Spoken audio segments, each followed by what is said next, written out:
ആ നിയമം അനുസരിച്ച് വളരെ കൃത്യമായി പറയുന്നുണ്ട്. ഡിജിറ്റൽ യൂണിവേഴ്സിറ്റിയിലായാലും KTUവിലായാലും മറ്റ് യൂണിവേഴ്സിറ്റികളിൽ നിന്ന് പലതിലും വ്യത്യസ്തമായി താൽക്കാലികമായി ഒഴിവ് വന്നാൽ ഗവൺമെൻറ് നൽകുന്ന പാനലിൽ നിന്ന് വേണം ചാൻസലർ നിശ്ചയിക്കാനെന്ന് വളരെ കൃത്യമായി പറയുന്നുണ്ട്. അപ്പോൾ അത് നിലനിൽക്കെ തന്നെ താൽക്കാലികമായിട്ടുള്ള VC-കളെ സംബന്ധിച്ചുള്ള ഒരു വിധിയും സുപ്രീം കോടതിയുടെ ഭാഗത്ത് നിന്ന് വന്നിട്ടില്ല. വ്യക്തമായ കാരണങ്ങൾ കൊണ്ട് മാത്രമേ മുഖ്യമന്ത്രി നൽകിയ ക്രമത്തിൽ മാറ്റം വരുത്താൻ പറ്റുള്ളൂ. അപ്പം മുഖ്യമന്ത്രിയാണ് സംസ്ഥാന ഗവൺമെൻറ്റിൻ്റെ നമ്മുടെ സംവിധാനത്തിന് നയിക്കുന്നത്. മന്ത്രിസഭയുടെ തലവൻ അദ്ദേഹമാണ്. അപ്പം മന്ത്രിസഭയുടെ തലവനായി മുഖ്യമന്ത്രിയാണ് ക്രമം നിശ്ചയിക്കേണ്ടതെന്നും ആ ക്രമം മാറ്റാൻ ചാൻസലർക്ക് എന്തെങ്കിലും സാഹചര്യത്തിൽ അദ്ദേഹത്തിന് തോന്നുന്നുവെങ്കിൽ വിത്ത് വാലിഡ് റീസൺ റിട്ടനായിട്ട് വേണം എന്നാണ് ഏറ്റവും ഒടുവിലത്തെ സുപ്രീം കോടതി വിധി.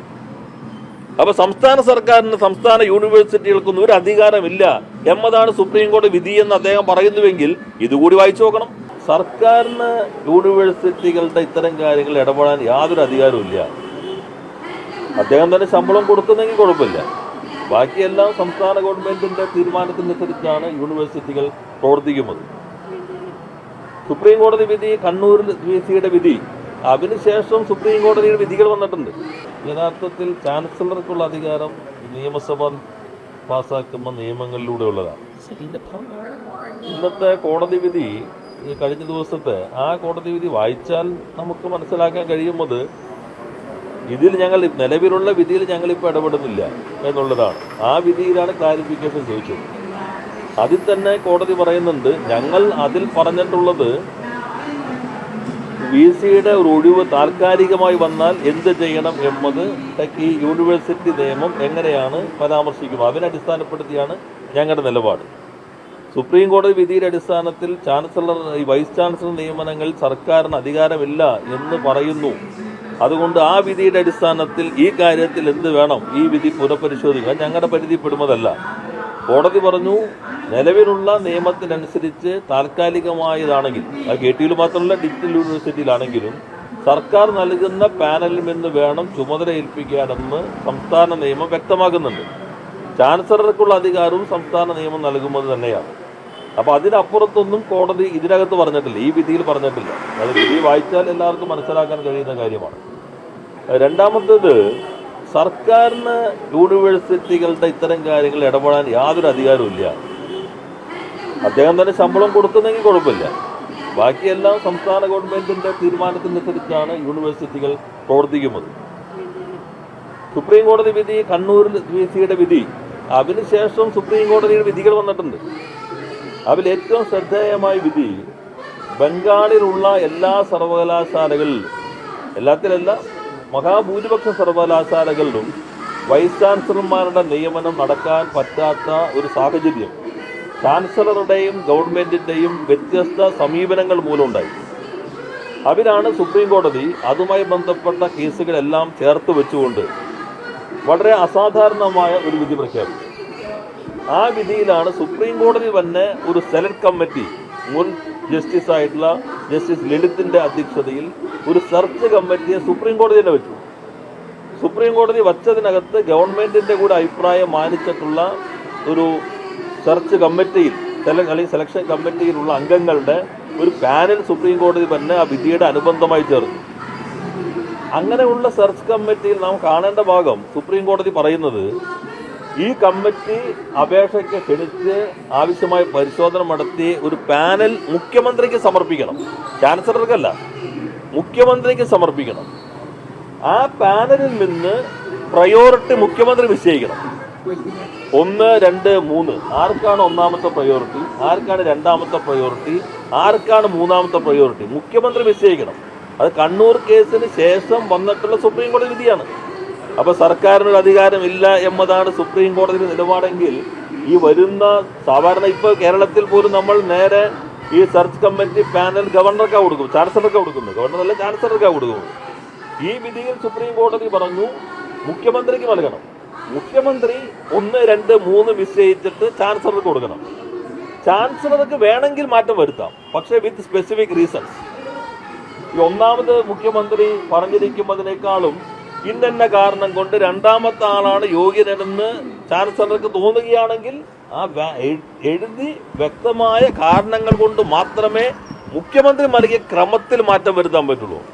അപ്പം മുഖ്യമന്ത്രിയാണ് സംസ്ഥാന ഗവൺമെൻറ്റിൻ്റെ നമ്മുടെ സംവിധാനത്തിന് നയിക്കുന്നത്. മന്ത്രിസഭയുടെ തലവൻ അദ്ദേഹമാണ്. അപ്പം മന്ത്രിസഭയുടെ തലവനായി മുഖ്യമന്ത്രിയാണ് ക്രമം നിശ്ചയിക്കേണ്ടതെന്നും ആ ക്രമം മാറ്റാൻ ചാൻസലർക്ക് എന്തെങ്കിലും സാഹചര്യത്തിൽ അദ്ദേഹത്തിന് തോന്നുന്നുവെങ്കിൽ വിത്ത് വാലിഡ് റീസൺ റിട്ടനായിട്ട് വേണം എന്നാണ് ഏറ്റവും ഒടുവിലത്തെ സുപ്രീം കോടതി വിധി. അപ്പോൾ സംസ്ഥാന സർക്കാരിന് സംസ്ഥാന യൂണിവേഴ്സിറ്റികൾക്കൊന്നും ഒരു അധികാരമില്ല എന്നതാണ് സുപ്രീം കോടതി വിധി എന്ന് അദ്ദേഹം പറയുന്നുവെങ്കിൽ ഇതുകൂടി വായിച്ചു നോക്കണം, ഈ ഭാഗം കൂടി വായിക്കണം. ഇപ്പോൾ പലതരത്തിൽ ഇന്റർപ്രിട്ടേഷൻസ് വരുന്നുണ്ടല്ലോ. അപ്പോൾ കോടതി ഇങ്ങനെ നിൽക്കുമ്പോൾ തന്നെ ഒരു നിലപാടിലേക്ക് എത്തുന്നു. അത് ഗവൺമെന്റ് സംവിധാനത്തെ യഥാർത്ഥത്തിൽ വെല്ലുവിളിക്കലാണ്. ഞങ്ങളിപ്പോൾ ഒരു വ്യക്തിയുടെ ക്രെഡൻഷ്യൽസിലേക്ക് ഞങ്ങൾ പോകുന്നില്ല. നിയമപരമായി നടക്കേണ്ട കാര്യങ്ങൾ സംവിധാനത്തിൽ നടക്കണം.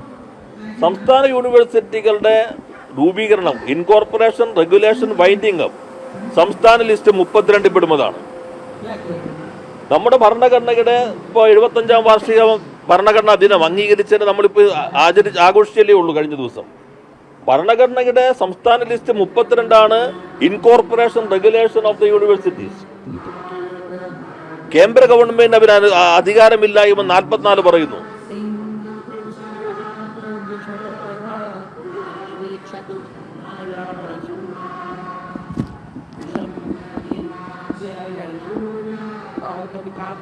നിയമനിർമ്മാണ അധികാരം ഭരണഘടന നൽകുന്നതിനനുസരിച്ചാണ് നിയമസഭ നിയമം പാസ്സാക്കിയിട്ടുള്ളത്.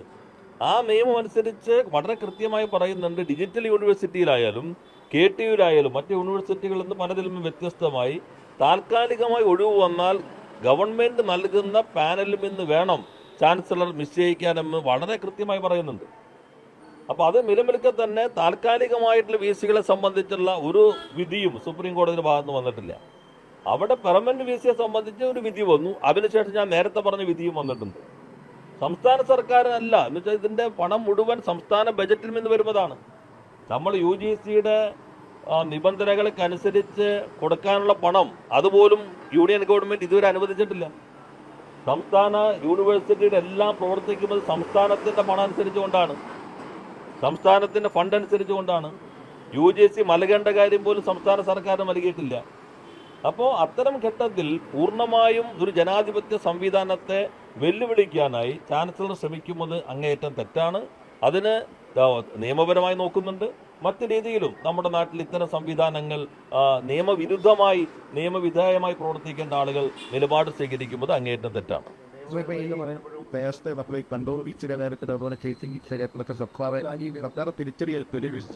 അല്ല, അത് നേരത്തെ പറഞ്ഞല്ലോ, അതിന് ശേഷമുള്ള വിധികളും പറഞ്ഞു. കണ്ണൂർ VCയുടെ എന്നുള്ളത് പെർമനന്റ് VCയുടെ ആണല്ലോ, ഇത് താൽക്കാലിക VCയുടെ. അപ്പോൾ പെർമനന്റ് VCയുടെ ഇതിനെക്കുറിച്ചുള്ള വിധി ഞങ്ങൾ അന്ന് പരിശോധിച്ചത് താൽക്കാലിക VCയെ സംബന്ധിച്ചുള്ളതാണ്. അത് സ്റ്റാറ്റ്യൂട്ട് വളരെ സ്പെസിഫിക് ആണ്. അതുകൊണ്ട് സംസ്ഥാന ഗവൺമെന്റ് സ്വാതന്ത്ര്യമുണ്ട് ലിസ്റ്റ് കൊടുക്കാൻ. ആ ലിസ്റ്റിൽ ഈ വിധിയിലും അത് ആവർത്തിച്ചിട്ടുണ്ട്. സാധാരണഗതിയിൽ ആ വിധിയെ വെച്ചിട്ട് ഈ വിധിയെ വീണ്ടും ക്ലാരിഫൈ ചെയ്യാനും അതൊന്നും ഈ പറ്റീഷന്റെ പരിധിയിൽ പെടുന്നതല്ലെന്ന് അദ്ദേഹം പറഞ്ഞു, ഈ ഹൈക്കോടതി പറഞ്ഞു. ഇത് പലതരത്തിലുള്ള വ്യാഖ്യാനങ്ങളുടെ യഥാർത്ഥത്തിൽ അത്തരം വിധികളും സംസ്ഥാന നിയമസഭകൾ അധികാരത്തിന് മുകളിൽ തെറ്റായ രൂപത്തിൽ ആധിപത്യം സ്ഥാപിക്കാനാണ് ഇപ്പോൾ ശ്രമിച്ചുകൊണ്ടിരിക്കുന്നത്. ഇപ്പോൾ UGC വരുന്നത് ഭരണഘടനയിൽ യൂണിയൻ ലിസ്റ്റിനകത്ത് ഡിറ്റർമിനേഷൻ ഓഫ് സ്റ്റാൻഡേർഡ്സിനുള്ള യൂണിയൻ അധികാരം വെച്ചിട്ടാണ്. അന്ന് അംബേദ്കർ പറഞ്ഞു, ഇത് അനുസരിച്ചുകൊണ്ട് സംസ്ഥാന നിയമസഭകളെ അധികാരത്തെയോ സംസ്ഥാനത്തിൻ്റെ അധികാരത്തെയോ കവർന്നെടുക്കാൻ പാടില്ല. അന്ന് മുന്നറിയിപ്പ് നൽകിയിട്ടുണ്ട് അംബേദ്കർ. അന്ന് അദ്ദേഹം പറഞ്ഞു, സ്റ്റാൻഡേർഡ് എന്ന് പറഞ്ഞാൽ ഒന്നേ ഉള്ളൂ. ബോംബെ യൂണിവേഴ്സിറ്റി ഇപ്പോൾ ഡിഗ്രി 40% കഴിഞ്ഞാൽ പാസ്സാക്കുന്നു. മദ്രാസ് യൂണിവേഴ്സിറ്റി ചിലപ്പോൾ 60% ആയിരിക്കും. അപ്പോൾ അവര് പൊതുനിലവാരം വേണം. ഇതാണ് ഇത്രയും വളരെ ലിമിറ്റഡായ സ്കോപ്പാണ് 66 ഭരണഘടന യൂണിയൻ ലിസ്റ്റ് 66 അന്ന് ഭരണഘടനാ അസംബ്ലി നൽകിയത്. അത് വെച്ചിട്ടാണ് ഇപ്പോൾ പല വ്യാഖ്യാനങ്ങൾ വന്നിട്ടുള്ളത്. എന്നാൽ ഇവിടെ വളരെ കൃത്യമായി ഈ 2 യൂണിവേഴ്സിറ്റികളിലും എങ്ങനെയാണ് താൽക്കാലിക ഒഴിവ് വന്നാൽ നിയമിക്കേണ്ടതെന്ന് വ്യക്തമാണ്. ഇത്തരം കാര്യങ്ങളിലെല്ലാം തന്നെ ജനാധിപത്യ സംവിധാനത്തിനകത്ത് നിയമസഭ നൽകുന്ന അധികാരം ഉപയോഗിച്ച് പ്രവർത്തിക്കേണ്ട ചാൻസലർ അതിനനുസരിച്ച് പ്രവർത്തിക്കുകയാണ് വേണ്ടത്.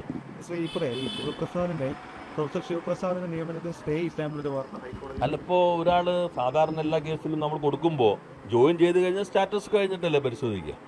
കാരണം മെറിറ്റിലേക്ക് ആദ്യം തന്നെ ഫയൽ സ്വീകരിക്കുമ്പോൾ തന്നെ വരില്ലല്ലോ. അപ്പോൾ ആള് ജോയിൻ ചെയ്തിട്ടില്ലെങ്കിൽ അപ്പോഴത്തെ സ്റ്റാറ്റസ് ക്യൂ ആയിരിക്കും, ജോയിൻ ചെയ്തിട്ടുണ്ടെങ്കിൽ ആ സ്റ്റാറ്റസ് ക്യൂ. അതാണ് സാധാരണ എല്ലാ കോടതിയിലും വരാറ്. അല്ലാണ്ട് മെറിറ്റിലേക്ക് കടന്നിട്ടുള്ളതായിരിക്കില്ല. കോടതി തന്നെ പരിശോധിക്കട്ടെ. ഈ വിഷയത്തിൽ ഗവർണറുടെ നിലപാടിനെ വിമർശിച്ചിട്ടുണ്ട്. പക്ഷേ കോൺഗ്രസ് നേതാക്കളോ പ്രതിപക്ഷ നേതാവോ ഈ വിഷയവുമായി ബന്ധപ്പെട്ടുകൊണ്ട് ഗവർണറെ വിമർശിക്കുന്ന ഒരു നിലപാടുണ്ട്. മറിച്ച് സംസ്ഥാന സർക്കാരിന്റെ ഭാഗത്താണ് തെറ്റ് എന്നാണ് പറയുന്നത്. അല്ല, അതിപ്പോൾ ഒരു BJPയുടെ കേരളത്തിൽ 2 ഘടകമുണ്ടല്ലോ. BJPക്ക് അഖിലേന്ത്യാ BJPക്ക് കേരളത്തിൽ 2 ഘടകമുണ്ട്. ഒന്നിനെ സുധാകരൻ നയിക്കുന്നു, മറ്റൊന്നിനെ സുരേന്ദ്രൻ നയിക്കുന്നു. അപ്പോൾ 2 ആയി കഴിഞ്ഞാൽ അവർക്ക് പ്രശ്നമില്ലെന്ന മട്ടിലാണ് ഇപ്പോഴത്തെ സ്ഥിതിഗതികൾ. അല്ലെങ്കിൽ ഇതേപോലെ സാഹചര്യത്തിൽ അഖിലേന്ത്യാ കോൺഗ്രസ് നേതൃത്വത്തിൻ്റെ സമീപനം എന്താ? മറ്റ് സംസ്ഥാനങ്ങളിൽ ചാൻസലർ പദവി ഉപയോഗിക്കുന്നത് സംബന്ധിച്ചുള്ള അവരുടെ പരാമർശം എന്താ? അവരുടെ സമീപനം വ്യക്തമായി അതിൽ നിന്ന് വ്യത്യസ്തമല്ലേ ഇവിടുത്തെ നിലപാട്? അത് കാണിക്കുമ്പോൾ അഖിലേന്ത്യാ കോൺഗ്രസ് നേതൃത്വത്തിൻ്റെ നിലപാടല്ല കേരളത്തിലെ കോൺഗ്രസ് നേതൃത്വം പിന്തുടരുന്നത്. അത് BJPയുടെ B ടീമായി ഇവിടെ പ്രവർത്തിക്കുന്നു എന്നതാണ് ഈ നിശബ്ദതയിൽ നിന്നും അനുകൂല പ്രതികരണങ്ങളിൽ നിന്നും വ്യക്തമാകുന്നത്.